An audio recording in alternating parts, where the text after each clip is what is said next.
Hello, welcome to End-or N-gauge model railway. I've had this kit of a GWR semaphore signal for well over a year now, so decided it was time to do something with it. My intention had always been to animate it, and possibly to use an LED for its lamp too. It's not a very expensive kit, so I thought I'd just have a go at it and see how well I get on. I'll say at the outset, I did not sustain any injuries from anything shown in this video, so you can relax in that knowledge when you see me using sharp things. I carefully cut out all of the pieces using my craft knife, but most of them inevitably had burrs. Where possible, I sliced the burrs off using the knife. I also used a file to tidy up some bits. Mostly that was straightforward, but the ladder and guardrail were too weak, and snapped when being filed gently. Happily, they glued back together easily, and once painted I don't think the breakpoints will be noticeable. However, I think the ladder in particular looks very bad. Even by itself, its sides and rungs look very overscale, and next to the signal it looks like the ladder is made from something like scaffolding. This must be at the limit of the materials, because Ratio also makes a pack of brass parts to use with these kits, which includes a much finer ladder. I've since bought one of those packs, but haven't opened it yet. The main pole of the signal didn't fit into the base, so I deepened and I think generally enlarged that. The kit comes with what is probably a Pico track pin, to use as the pivot for the signal arm and the backlight shade. To start with, I didn't know what the backlight shade part was for, so did some investigation so that I'd know how it should be positioned. They're used in cases where people need to see the position of a signal from behind in the dark. The lamp would have a lens in each side, and from behind it would be hidden by the shade when the signal was set to clear or off, and would be visible when the signal was at danger or on. So if a signaller had line of sight to the back of the signal, he or she would be able to confirm that the signal was on if the backlight was visible. Signalling systems must fail safe, and the safe position for a signal is danger, so the arrangement with the shade has to be this way around. If the lamp's light were to go out for some reason, then the signaller can't wrongly read the signal as being at danger, and therefore can't wrongly assume that the signal is in a safe state if it's actually not. So that told me how to position the shade, and that it needed to move with the signal arm. That track pin is far too wide to go through the existing holes for it, and I was worried that forcing it would snap the kit components, so I reamed the holes in the post and the signal arm with a small drill bit. I'd gone too big for the arm piece though. The arm rotated freely on the pin, which meant I couldn't synchronize its position with the light shade. I think I was able to push the light shade on without reaming its hole, but I can't remember now. To fix the arm, I added a small blob of glue to its hole, and to start with it added enough resistance, but over time it's worn enough to let the arm and shade get out of sync quite easily. This will be something to be more careful about when I next build one of these kits. The assembly diagram shows where to put the balance lever. I suspect it's just supposed to be glued on, but I wanted it to be animated, so I drilled a hole through it and the base of the mast. I'll come back to that in a bit.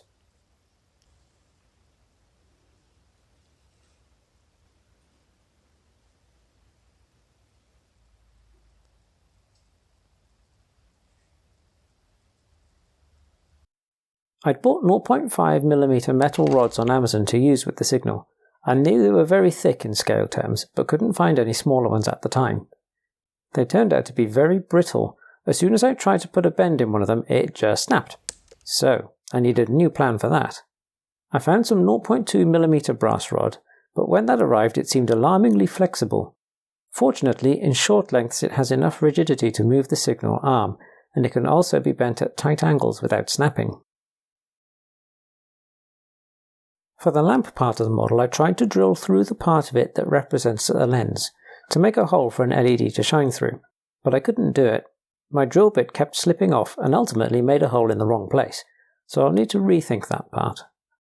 Having learnt about the backlight and shade, I thought it would be nice to have an LED visible from both sides of the signal to work in the same way, so I might end up completely removing the lamp part of the kit and replacing it with something else.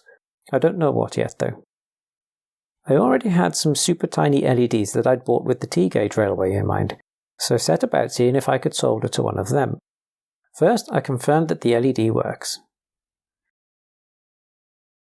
Even fine decoder wire looks big compared to the signal model, so I decided I'd use bare wire from within that and could run those down grooves in the mast. Even single strands of this wire are big compared with the LED, and it took a lot of time and patience to get one of them soldered on. I found that one of the big challenges with such small things is that everything behaves like a spring. If touched in the wrong way, they ping off, and when looking at them through a magnifying glass you don't see which way they go, they just appear to vanish. So holding everything in place is almost impossible. I tried sticking the LED to some tape, but the tape had a bit too much springiness, so there was still too much movement. Several times I got one wire soldered on, but never managed to get the other attached without the first one coming off. I eventually conceded defeat. It should be noted that this is a surface mount LED. That doesn't mean it can't have wires soldered directly to it, but it's not the approach it's designed for. I haven't done anything more with LEDs yet. When I come back to it, I'll try a slightly bigger LED, and if necessary, I'll only have it facing forward. If even that proves too difficult, it won't matter too much. End is set in daytime anyway.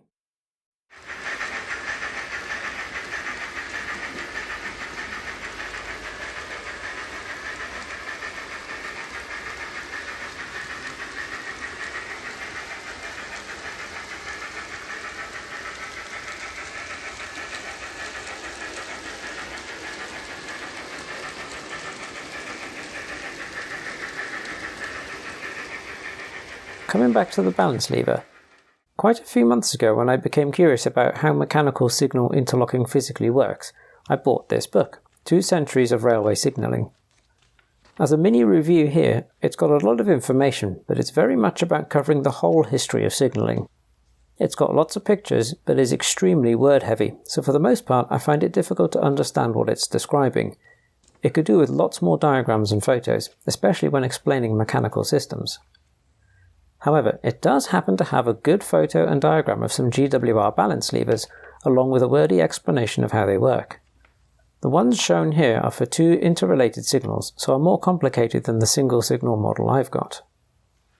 When not connected to anything, signal arms fall into the on, or danger, position under their own weight.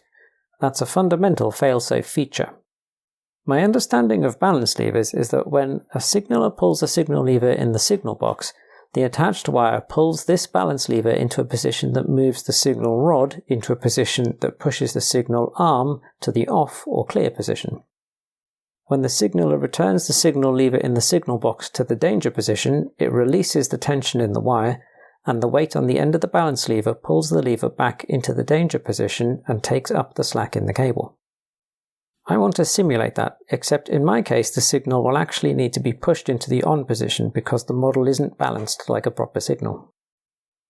The plastic balance lever from the kit clearly wasn't up to the job, so I decided to try making my own from bits of aluminium drink cans. There's a steady supply of those from my wife now that the weather's warm and sunny more often. I'm still exclusively on tea myself. I was able to use my heavy-duty scissors to cut a relatively accurate rectangle of metal, but I couldn't get my drill bits to stay on course to drill holes into it. I tried another way. I first drilled 2 holes into a bigger piece of aluminium and then cut the rectangle around that, as close as I dared. I didn't film any of this, but when cutting the scissors it causes the metal to curl, so going too close to the sides of the holes would probably cause more stress than the metal can take. Once the initial rectangle was cut, I could grip half of it in my pliers and file the sides as close to the holes as I dare. On this attempt I hadn't managed to cut the rectangle parallel with the holes, which limited how narrow I could file it. I actually needed to drill 3 holes though, and it would be difficult to get them lined up, so I bought a different set of drill bits and a drill press. I was having a lot of trouble getting any of my pin vices to hold very narrow bits well. These new drill bits all taper out to 5mm, which means they can be gripped reliably by various tools. The drill press was supposed to enable accurate drilling, but it turned out to be a pile of junk. It had loads of lateral play in it, so it barely steadied the drilling at all. I was able to drill a 0.2mm diameter hole with it, but when trying a second hole, the lateral movement snapped the bit. I've returned this drill press for a refund as it's not fit for purpose. I didn't realise it when ordering them, but the drill bits came as 4 packets. I thought it was just 1, so I do have spares. These are super tiny diameters, so they do break very easily.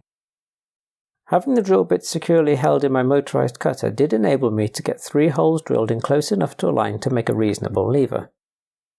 It then took lots of fiddling with the brass rod to get things linked up. As with the tiny LEDs, these little rods all have quite a spring to them, so the whole assembly is prone to blowing itself apart. I did wonder about a different type of connection, where the rod goes into a short section of wider tube, which at the other end has a hole to use for connecting to the lever. To start with, I tried 0.4mm outer diameter tube with 0.2mm inner diameter. That's a nice tight fit for the rod. I compressed one end and then used my craft knife to cut the tube. That still resulted in the end of the tube getting crushed. Eventually I found that filing that end down made a neater hole. But I couldn't get the 0.2mm rod to slot into it, so I tried a slightly bigger tube, 0.5 by 0.3. I was also able to drill a hole in the flat end of this one. That doesn't grip the rod very tightly, but potentially I could solder it on, or maybe just crimp it. It was satisfying to be able to make this little piece, but ultimately I don't think it would be easy to connect it to the lever in a reliable way. I haven't been able to find 0.3 or 0.2mm nuts and bolts, which isn't very surprising, though I wouldn't be surprised if watchmakers might either have them or make them themselves. I think finding a way to make a tighter loop in the brass rod is likely to be the winner. I'm doing as much of the experimentation as I can on this one kit, but I do now have a few spares so I can continue if this one gets trashed. There's a fair bit left to do, so watch out for an updated video at some point.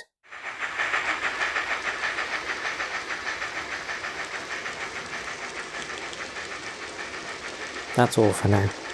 Bye bye.